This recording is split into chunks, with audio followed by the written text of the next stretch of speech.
Meet the Mets, meet the Mets. Step right up and greet the Mets. Bring your kiddies, bring your wife. Guaranteed to have the time of your life. Hey everybody, Bill Knutson here, New York Sports with an Attitude. Obviously, I'll get to the happy recap, one of the rare happy recaps in a while for the Mets game, but I want to get to a couple of other points, a couple of them Mets related, one Islanders related. My friend Jimmy up in New York sent me a message saying that there's some kind of issue in the Mets clubhouse with Jose Reyes's work ethic and attitude. Now, I hadn't heard that or read anything about that. I don't know if he heard it, because he's up in New York. He might have heard it on the sports radio or read it in the newspaper. I don't know. But he said the work ethic and his attitude is a distraction to the team. Now that's really, really troubling because he's doing absolutely nothing on the field. There would be no excuse for any of that stuff anyway, even if he was doing well. But he's bringing nothing on the field, hitting, defense, whatever. He's doing nothing. And he's a distraction in the clubhouse or the dugout or whatever. We just need to cut him. I mean, I've been saying for a little while now we have to cut the dead wood. He's dead wood. And now he could be affecting some of the younger guys in the dugout. Obviously, he's not going to affect any of the veterans, obviously, but he could be a detriment to the guys in the young guys in the clubhouse. Can't have that. And like I said, he's not doing anything for us on the field and a problem in the clubhouse. We just need to release him. I mean, why are we keeping him? Because he was an all-time great Met many years ago? No.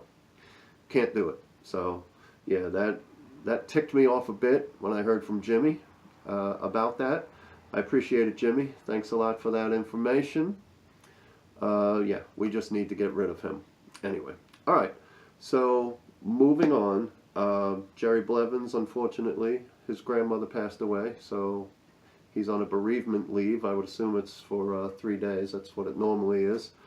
And we call up Paul Sewald. Sewald has been horrifyingly bad this year. This is the third time he's been with the Mets. And just terrible. And this is what we keep doing, and I've mentioned it before. We send guys down, and we bring back bad guys. So we're just sending down guys that are no good. In this case, Blevins had a death in the family, unfortunately. But we bring up guys that are just no good. We have nothing down there, at least pitching-wise, or nothing that I know of. But Sewald is coming back for the third time. I would assume that he'll be in the house for tomorrow afternoon's game, I would assume. So we'll see, but he's been really bad and joining all the other bad guys in the bullpen, but we'll see about that. And then the thing that really bothered me, besides Reyes and Sewald coming back, I'm sure you Mets fans all remember Henry Mejia, however you pronounce his name. He got suspended for PEDs, not once, not twice, but 3 times. And the third time is supposed to be the death sentence, or the life sentence, if you will. And you're supposed to be out of baseball. Now, he was out of baseball 2016, 2017, and just got reinstated. And he's eligible to come back for the 2019 season. What's the sense of having a life sentence if you can come back in 3 years? That doesn't make sense to me. He was horrible for us. Even when he was in games, he was terrible most of the time. And then he pulled off all this nonsense 3 times, letting the team down for stupid PED use. And now he's eligible to come back. I hope the Mets release him instantly when he's available to play, if not earlier. I'd release him right now. I'd be like, yeah, that's great, bye, you're out. But I'm sure we won't do that because we like to continue to bring these guys that were terrible. And this guy's a terrible guy, too, doing this multiple times, screwing over the team. But I'm hoping he never wears a Mets jersey again. All right, and my last thing before I get to the game is about the Islanders, about John Tavares. Very disappointing that he left a few days ago. Okay, I'm a lifelong Islanders fan. All the Islanders fans are very disappointed. But I'm seeing things and hearing things that they're burning his jersey. Really? I mean, what's the matter with you? You're so stupid. I mean, he played 9 years for the Islanders.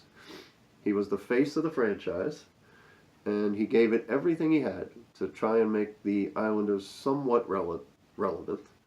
You know, playoffs a couple of times, 2, 3 times, whatever, in his 9 years.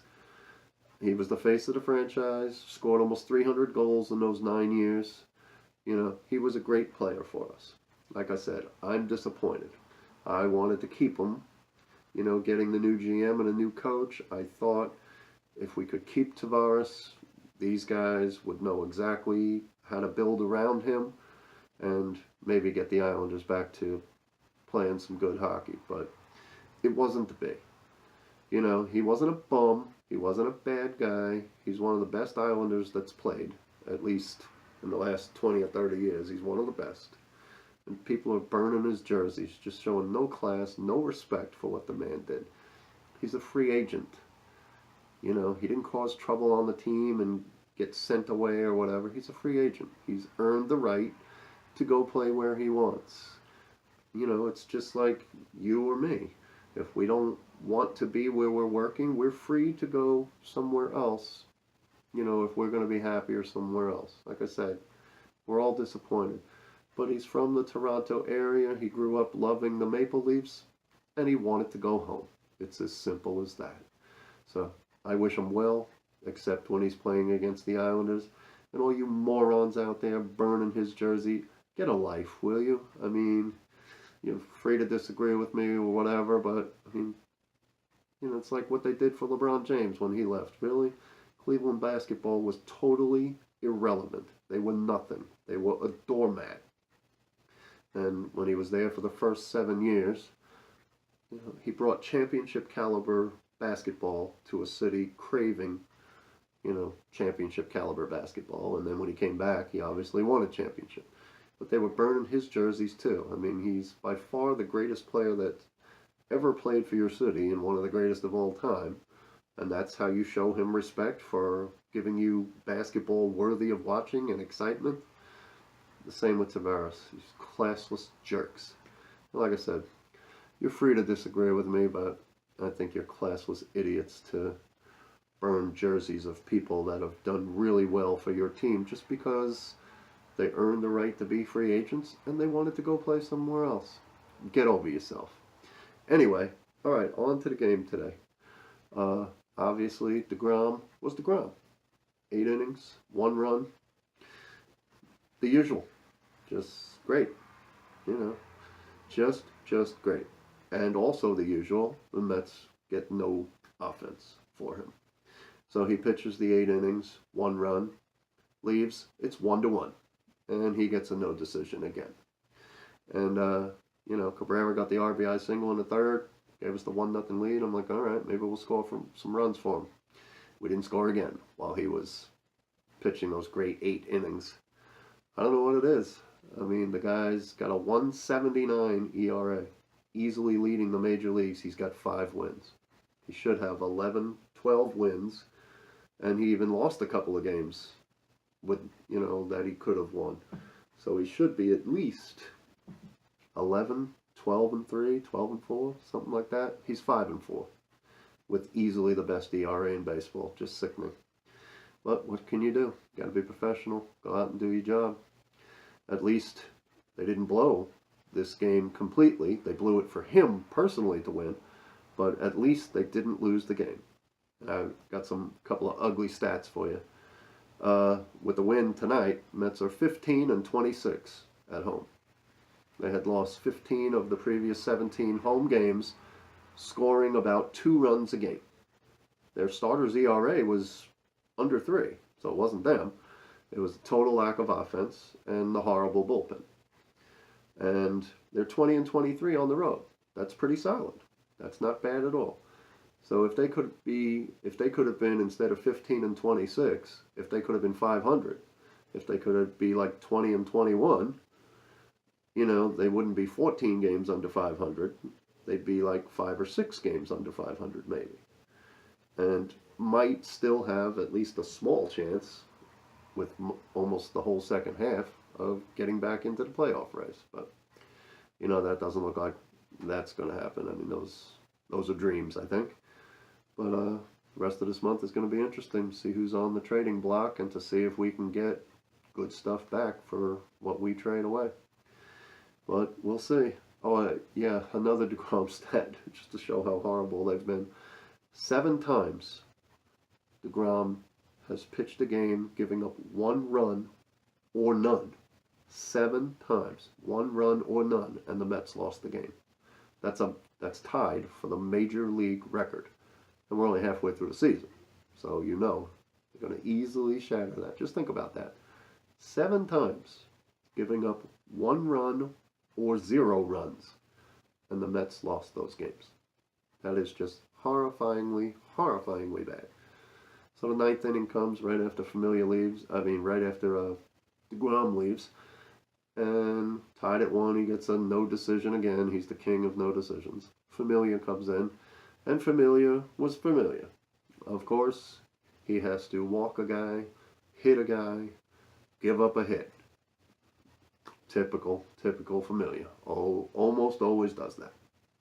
But to his credit, he didn't allow the run to score and gave us a chance in the 9th inning. And once Dominic Smith came up, because we started off the 9th with 1st and 2nd, nobody out. Rosario, I've been on his case badly because, he's always trying to jack the ball, out of the park and, taking strikes all the time, swinging at bad pitches. He laid down a perfect sacrifice bunt to get us to 2nd and 3rd with 1 out, winning run right there on 3rd. And Dominic Smith, who I've been dogging out all the time, I have no faith in Dominic Smith. I know he's young and whatever, but he doesn't excite me at all. Of course, he hits a ground ball right back to the pitcher. Just any type of fly ball, because the outfielders were so far in. Any type of fly ball would have won the game. He hits a ground ball right back to the pitcher. Doesn't get the job done. I wasn't expecting him to. But then when Bautista came up, he's been a breath of fresh air. Tons of walks. He's on base all the time. Got a bunch of hits. He's been great for the Mets. I had some confidence, even though the Mets are batting under 220 with runners in scoring position at home this year. By far the worst. They're terrible. But with Bautista, I said, hey, even a walk would win the game with the bases loaded. So I had some faith, and first pitch, it was a beautiful thing. Jacked it out of the park. Everybody's happy.